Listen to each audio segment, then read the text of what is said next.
Hello there! In this video, we're going to talk about how to customize the library.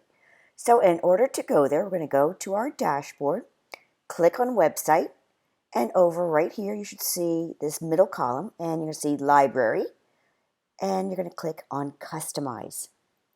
Okay, now you're first going to see you are currently logged in as a site admin. Okay, so we're going to have all of our courses available, but basically what a library is this is where one of your students will go to when they're looking for all the courses that they have purchased from you. If it's only one course, it'll only be one course in here. If there's several courses, they will show up here, but only the courses that they have registered for, okay?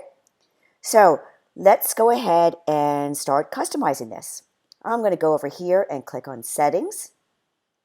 And I'm going to begin by just closing this out. I know I'm a site admin. I know what this means. I don't need to see it. There we go. Okay, now another thing that I like to do is I like to change the word library. Call me stuck in my ways, but I like to call it my courses. That is really what the students are going to see. So they're up here, we're going to have, instead of my library, we're going to have it say my courses. So yeah, you can have it say my library. I'm just changing it to say my courses. Now, down here, you could say my products. Again, I'm just going to change this to say my courses. All right, now let's go ahead and talk more about, let's work from the top down. And I'm going to click on the hero image here. And here we scroll up here, it says show hero. And if I didn't want a big image there, I would just unclick that, okay? And you could add more text if you wanted down here. So here is some text. We're not going to really worry about that section over. See, it comes right back down here. You don't really need it, but I just wanted to let you know that you can add some text there.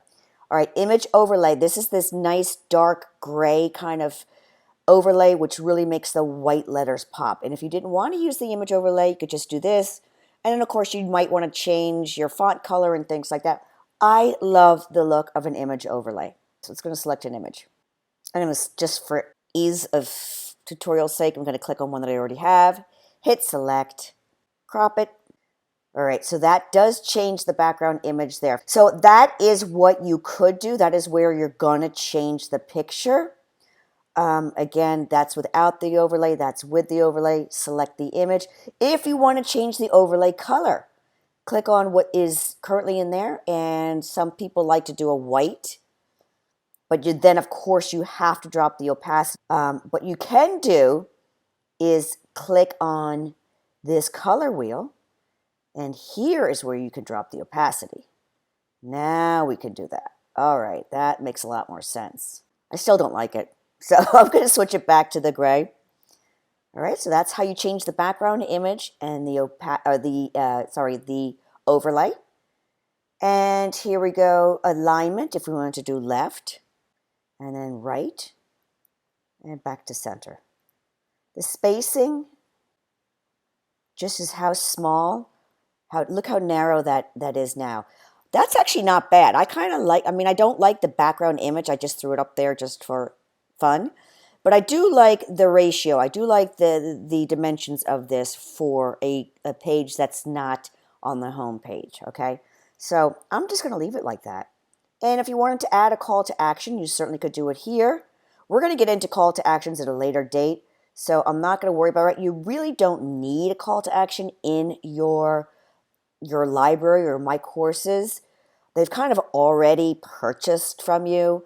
Again, if you want to have it, it's not a big deal, but I'm just going to delete this because I don't think we need it. Okay, moving down here, we already edited this. So let's move down to the next section. And I see we can start right here with product card appearance, which is this, okay?